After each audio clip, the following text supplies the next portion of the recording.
बिस्मिल्लाहिर्रहमानिर्रहीम। अस्सलाम वालेकुम स्टूडेंट्स। आज हमने जो है मैट्रिसेस की एडिशन और मल्टीप्लिकेशन के टॉपिक्स कंप्लीट कर लिए हैं और उससे रिलेटेड क्वेश्चन भी आपको करवाए गए हैं। आज हमारा जो कुछ डेफिनेशन हैं जो कि आपकी एक्सरसाइज 4.1 में उससे रिलेटेड क्वेश्चन हमने सॉल्व करने हैं।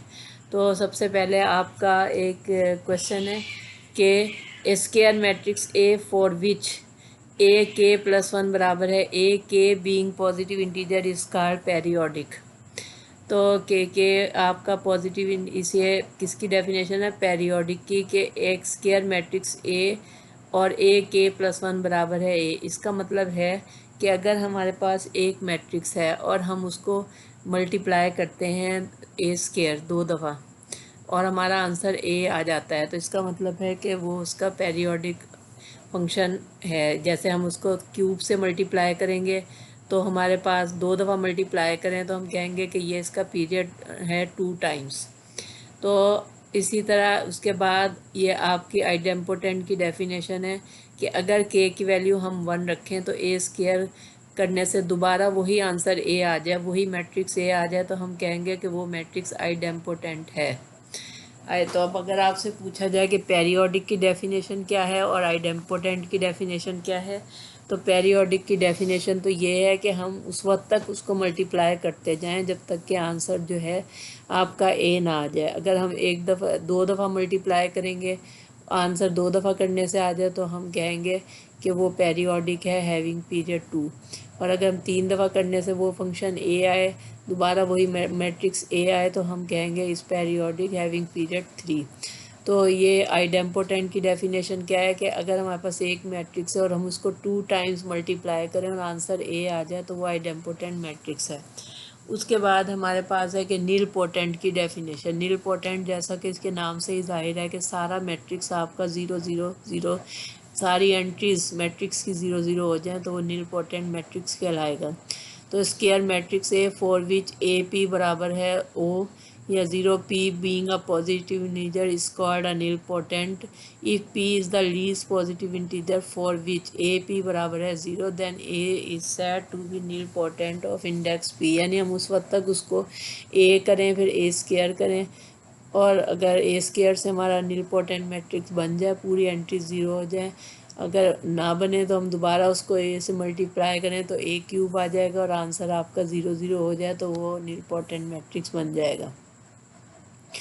इसी तरह अगर आपके पास अगर एक ए मैट्रिक्स है और अगर हम उसको 2 दफ़ा मल्टीप्लाई करें ए स्क्वायर और वो दोबारा मैट्रिक्स ए आ जाए तो वो आइडेम्पोटेंट कहलाता है। लेकिन अगर हमारे पास एक square matrix A such that the A square बराबर है आइडेंटिटी आई इस कॉल्ड इनवॉल्यूटरी मैट्रिक्स। तो इनवॉल्यूटरी मैट्रिक्स क्या है कि अगर हम एक मैट्रिक्स ए और उसको 2 दफ़ा मल्टीप्लाई करें तो आंसर हमारा जो है आइडेंटिटी मैट्रिक्स बन जाए तो वो इनवॉल्यूटरी मैट्रिक्स होगा। जैसे हमारे पास एक 3x3 ऑर्डर का कोई मैट्रिक्स है और हम उसको दोबारा 3x3 उसी मैट्रिक्स ए को हम दोबारा ए से मल्टीप्लाई करें और हमारा आंसर 1 0 0 0 1 0 0 0 1 आ जाए तो वो इनवॉल्यूटरी मैट्रिक्स है। इसी तरह हमारे पास ये क्वेश्चन आपने ये 2 क्वेश्चन आपके लिए बिल्कुल नए हैं। एक इनवॉल्यूटरी मैट्रिक्स की डेफिनेशन आपने फर्स्ट टाइम पढ़ी है, इसी तरह आइडेम्पोटेंट की डेफिनेशन आपने फर्स्ट टाइम पढ़ी है, जबकि सिमेट्रिक मैट्रिक्स का कॉन्सेप्ट हमने फर्स्ट ईयर की बुक में किया हुआ है। A square matrix A for which A transpose बराबर है ए के then it is called a symmetric matrix. अच्छा, इसका मतलब है कि अगर हमारे पास एक ए मैट्रिक्स है और हम उसकी ट्रांसपोजिशन करें तो वो हमारा दोबारा वही मैट्रिक्स ए आ जाए तो वो सिमेट्रिक मैट्रिक्स है। और ए स्क्वायर मैट्रिक्स है फॉर विच ए ट्रांसपोज बराबर है -a के, तो वो स्क्यू सिमेट्रिक मैट्रिक्स कहलाएगा। यानी अगर हमारे पास एक मैट्रिक्स है और हम उसकी ट्रांसपोजिशन करें तो वो -a के बराबर है तो वो स्क्यू सिमेट्रिक मैट्रिक्स कहलाएगा। उसके बाद हर्मिशन की डेफिनेशन और हर्मिशन से रिलेटेड क्वेश्चन भी हमने फर्स्ट ईयर की बुक में किए थे कि if A is the matrix over C and its elements are replaced by their complex conjugates, then the resulting matrix is called conjugate of A and is denoted by A conjugate। अब ये तो conjugate की definition है। इसका क्या मतलब है कि अगर हमारे पास एक A मैट्रिक्स है और उसकी जो हम उसकी जो है कम्प्लेक्स एंट्रीज़ को सिर्फ चेंज करें and its elements are replaced by their complex conjugate then the resulting matrix, तो वो उसका conjugate of A कहलाएगा और इसको A conjugate यानी A बार से इंडिकेट किया जाएगा। उसके बाद हमारे पास है a square matrix A such that the A conjugate और इसकी ट्रांसपोजिशन बराबर है ए के स्क्वायर हर्मिशन ऑफ मैट्रिक्स। अगर हमारे पास एक स्केयर मैट्रिक्स है और हम उसका पहले कॉन्जुगेट लें, कॉन्जुगेट का क्या मतलब है कि उसकी कम्प्लेक्स एंट्रीज अगर 1 प्लस आयोटा है तो हम उसको जब उसका कॉन्जुगेट लेंगे तो वो 1 माइनस आयोटा हो जाएगा। पहले हम उसका कॉन्जुगेट लेंगे, फिर हम उसकी ट्रांसपोजिशन करेंगे। ट्रांसपोजिशन का क्या मतलब है कि रोज़ को उसके कॉलम में चेंज करेंगे तो ए कॉन्जुगेट और इसकी ट्रांसपोजिशन दोबारा वही ओरिजिनल मैट्रिक्स ए आ जाए तो वो हर्मिशन ऑफ मैट्रिक्स कहलाएगा। इसी तरह स्क्यू हर्मिशन मैट्रिक्स क्या कैसे कहलाएगा कि ए कॉन्जुगेट ए मैट्रिक्स है और उसका कॉन्जुगेट लें, फिर उसकी ट्रांसपोजिशन करें तो रिजल्टिंग मैट्रिक्स आपके पास माइनस ए के बराबर आ जाए तो वो स्क्यू हर्मिशन कहलाएगा। तो अब हम देखते हैं आइडेम्पोटेंट की एग्जांपल देखते हैं। आइडेम्पोटेंट क्या है कि अगर हमारा ए स्क्वायर दोबारा उसी ओरिजिनल मैट्रिक्स ए के बराबर आ जाए तो ऐसा मैट्रिक्स आइडेम्पोटेंट कहलाता है। तो सबसे पहले हम देखते हैं कि ए किसके बराबर है, 2 minus 2 minus 4 minus 1 3 4 1 minus 2 minus 3। तो अब हम इसका ए स्क्वायर लेने के लिए इसी मैट्रिक्स को दोबारा ए से मल्टीप्लाई करेंगे और आंसर आपका ए आ जाएगा। अब आपको मल्टीप्लिकेशन का असूल जैसा कि आपको बताया है कि सबसे पहले नंबर ऑफ़ कॉलम्स ऑफ ए के कॉलम अगर बी की रोज़ के बराबर हों तो वो उस मैट्रिक्स को कन्फर्मेबल फॉर मल्टीप्लिकेशन कहते हैं। यहाँ हमने जो है इसको रो को इसके फर्स्ट कॉलम से मल्टीप्लाई करना है, रो को सेकंड कॉलम से, रो को थर्ड कॉलम से। ये पूरी मल्टीप्लिकेशन आपने शो करके दिखानी है और वो आपका दोबारा ए मैट्रिक्स आ जाएगा। इसी तरह आपके पास एग्जांपल नंबर 7 है कि अगर आपके पास, अब ये आपकी नीलपोटेंट की डेफिनेशन है कि आपने एक ए मैट्रिक्स है और उसका ए स्क्वायर लिया। ए स्क्वायर लेने से आपका आंसर पूरी एंट्री 0 0 नहीं आई तो हमने उसको दोबारा ए से मल्टीप्लाई कर दिया। जब हमने इसको दोबारा ए से मल्टीप्लाई किया तो आंसर आपका 0 0 0 आ गया। Hence A is nilpotent of index 3। अब आपको नीलपोटेंट का कॉन्सेप्ट अच्छी तरह पता चल गया होगा कि आपने उसको उस वक्त तक मल्टीप्लाई करना है जब तक कि आपका तमाम एंट्रीज 0 0 ना आ जाए। अब हमने इसको पहले एक दफ़ा स्क्वायर से हो गया, फिर ए क्यूब से मल्टीप्लाई करने के लिए हमने ए स्क्वायर को दोबारा ए से किया तो हमारा 0 0 आ गया। उसके बाद हम देखते हैं कि सिमेट्रिक मैट्रिक्स क्या है। सिमेट्रिक मैट्रिक्स यही है कि हमने ए की ट्रांसपोजिशन करनी है। ट्रांसपोजिशन का क्या मतलब है कि रोज़ को कॉलम में चेंज करना है तो हमारा वही मैट्रिक्स ए आ रहा है तो ये भी हमारा सिमेट्रिक की एग्जांपल हो गई है। उसके बाद एग्जांपल नंबर 9 है कि स्क्यू सिमेट्रिक क्या है कि ए ट्रांसपोज को माइनस ए के बराबर, तो ए ट्रांसपोज माइनस ए के बराबर आ रहा है। कैसे कि पहली रो की पहली रो क्या है 0 माइनस 2 3, उसको आपने कॉलम में चेंज कर दिया। 2 0 4 को आपने कॉलम में चेंज कर दिया। माइनस 3 माइनस 4 0 को आपने कॉलम में चेंज कर दिया। अब आप माइनस कॉमन निकाल लेंगे तो माइनस ए आ जाएगा तो फिर वही आपका ए मैट्रिक्स बन जाएगा। ये आपकी जो है स्क्यू हर सिमेट्रिक की एग्जांपल हो गई है। उसके बाद हमारे पास एक मैट्रिक्स है और हम देखते हैं कि उसमें कम्प्लेक्स एंट्रीज हैं 1 1 minus iota 2 1 plus iota 3 iota 2 minus iota 0। Hermitian की डेफिनेशन जो कि अभी अभी हमने रीड की है वो क्या है कि सबसे पहले आपने एक ए मैट्रिक्स लेना है, फिर आपने उसका कॉन्जुगेट लेना है, कॉन्जुगेट की ट्रांसपोजिशन लेनी है तो वो ए के बराबर आ जाए। तो अब आप देखें कि ये एक ए मैट्रिक्स है और इसमें आपको कम्प्लेक्स एंट्रीज कौन कौन सी हैं 1 minus iota 1 plus iota iota. जब आपने इसका कॉन्जुगेट लिया तो सिर्फ कम्प्लेक्स एंट्रीज चेंज होती हैं और दूसरी कोई एंट्रीज चेंज नहीं होती। तो आपके पास 1 1 प्लस आयोटा हो गया 2, 1 minus iota 3 minus iota 2 plus iota 0 हो गया। अब आपने उसकी जब ट्रांसपोजिशन की रोज़ को कॉलम में चेंज किया तो वही आपके पास ए आ गया है। ये सब आप कॉपी पे नहीं करेंगे तो आपको क्लियर हो जाएगा। इसी तरह स्क्यू हर्मिशन की डेफिनेशन आपके पास क्या है कि ए कॉन्जुगेट और उसकी ट्रांसपोजिशन ली तो फिर पहले कॉन्जुगेट लेना है। कॉन्जुगेट का क्या मतलब है कि जो भी कम्प्लेक्स एंट्रीज़ हैं उसकी अलामत आपने चेंज कर देनी है। अगर माइनस में है तो प्लस आयोटा हो जाएगा, अगर प्लस आयोटा है तो वो माइनस आयोटा हो जाएगा। जब कम्प्लेक्स एंट्रीज़ को आप चेंज कर देंगे तो फिर आप उसकी ट्रांसपोजिशन करेंगे। ट्रांसपोजिशन का क्या मतलब है कि रोज़ को आपने कॉलम में चेंज करना है, तो ये आपकी स्क्यू हर्मिशन मैट्रिक्स कहलाएगा। अब आपके पास एक्सरसाइज 4.1 के जो हम क्वेश्चन हमने स्टार्ट किए हुए थे उसमें क्वेश्चन नंबर 5 है कि explain why in matrix algebra a plus b whole square is not equal to a square plus 2ab plus b square और a square minus b square is not equal to a minus b. अब उन्होंने ये आपसे theoretically पूछा है कि ये जो है a plus b whole square matrix में क्यों इसके इक्वल नहीं होता। हमें पता है कि a plus b whole square का formula a square plus 2ab plus b square के बराबर होता है, और जबकि मैट्रिक्स में ये इसके इक्वल नहीं होता। अब इसको हम ऐसे एक्सप्लेन करते हैं कि हमें पता है कि a plus b whole square किसके बराबर है, ए प्लस बी। तो अब आपने इसको मल्टीप्लाई किया तो a square plus a b plus b square हो गया।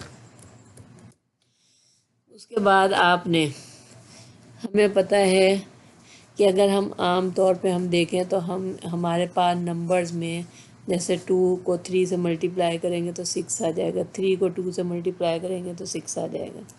लेकिन मैट्रिक्स में जैसा कि हमने क्वेश्चन भी किए थे कि ए बी का आंसर बी ए के आंसर के बराबर नहीं होता, तो a b is not equal to b a.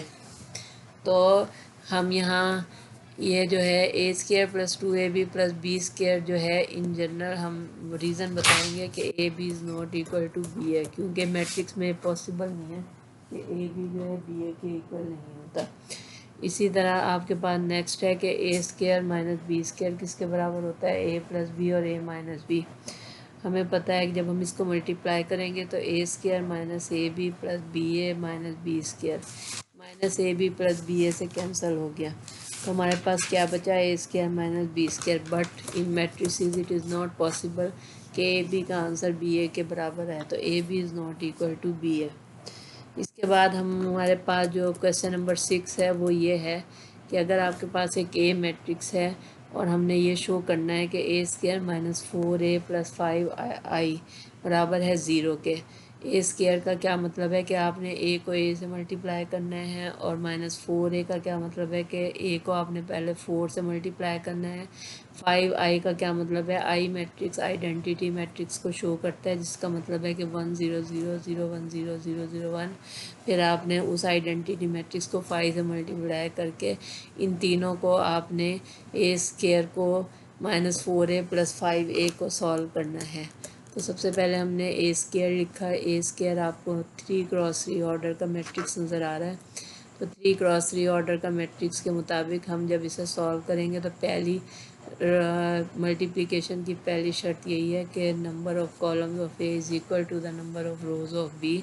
तो यहाँ हमें पता चल रहा है कि ए के 3 कॉलम हैं, बी की 3 रोज़ हैं, ये कन्फर्मेबल फॉर मल्टीप्लिकेशन है। तो हमने इनको पहली रो को पहले कॉलम से, पहली रो को दूसरे कॉलम से, पहली रो को तीसरे कॉलम से मल्टीप्लाई करके दिखाया हुआ है। उसके बाद हम देखते हैं तो हमारा जो आंसर है ऐड करने से 9 8 8 8 9 8 8 8 9 आ गया। अब हम देखते हैं 5i 4a का क्या मतलब है कि उसी ए मैट्रिक्स को 4 से मल्टीप्लाई किया, तो आपके पास ये सारी आपने इक्वेशन लिख दी, a square minus 4a minus 5i, और उसके बाद इसको प्लस माइनस का प्रोसीजर किया तो हमारे पास आंसर 0 0 आ रहा है। तो ये हमारा क्वेश्चन कंप्लीट हो गया, जिसके मुताबिक हमने ये शो कर दिया कि a square minus 4a minus 5i किसके बराबर है, 0 के बराबर है। अब हम देखते हैं कि show that the matrix is periodic having period 2। ये क्वेश्चन आपको इसी फॉर्म में दिया हुआ है। तो सबसे पहले हमने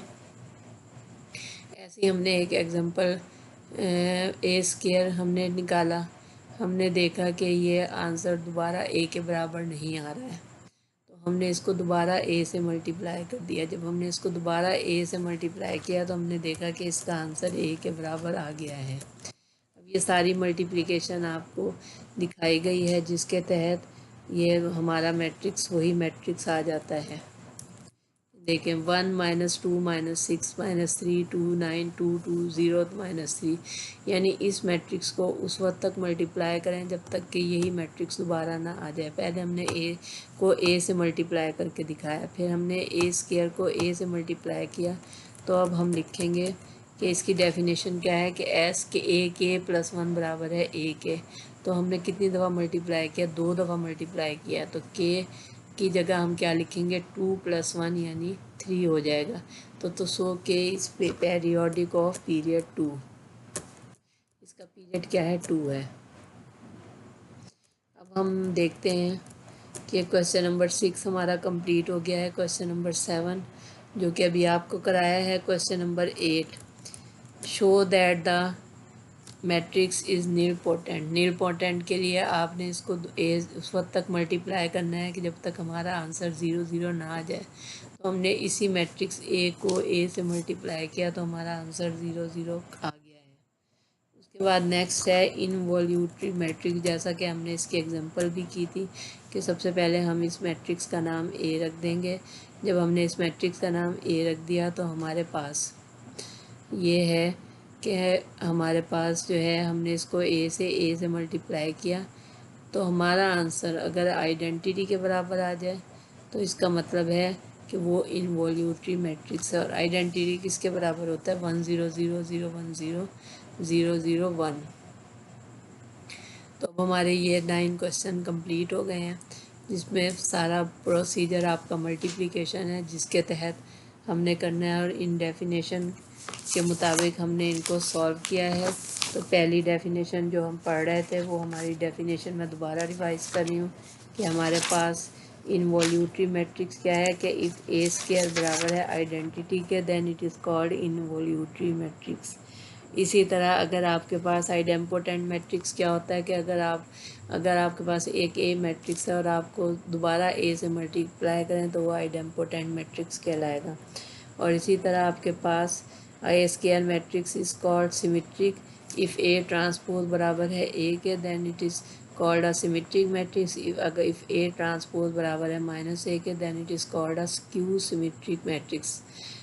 इसके बाद नेक्स्ट हमारी हर्मिशन की डेफिनेशन है। हर्मिशन की डेफिनेशन हमें क्या है कि हमारे पास अगर एक ए मैट्रिक्स है, सबसे पहले हम उसका कॉन्जुगेट लें, कॉन्जुगेट की हम ट्रांसपोजिशन लें तो हमारा मैट्रिक्स ए के बराबर आ जाए तो हम उसको हर्मिशन मैट्रिक्स कहेंगे। और क्यू हर्मिशन मैट्रिक्स वो होता है कि अगर हमारे पास एक ए मैट्रिक्स है, हम उसका कॉन्जुगेट लें और फिर उसकी ट्रांसपोजिशन लें तो वो हमारा -a के बराबर आए तो वो स्क्यू हर्मिशन मैट्रिक्स होगा। याद रहे कि कॉन्जुगेट हमेशा कम्प्लेक्स एंट्रीज़ का लिया जाता है। जैसे कि हमारे पास 1 + आयोटा है तो हम लेंगे 1 - आयोटा कॉन्जुगेट लेने के बाद। और उसमें अगर जो रियल वैल्यूज़ जैसे 2 3 4 एज इट इज़ लिखी जाती हैं उनको चेंज नहीं किया जाता। तो ये आज के टॉपिक्स डेफिनेशन से रिलेटेड क्वेश्चन और एग्जाम्पल्स थी वो कंप्लीट हो गए हैं।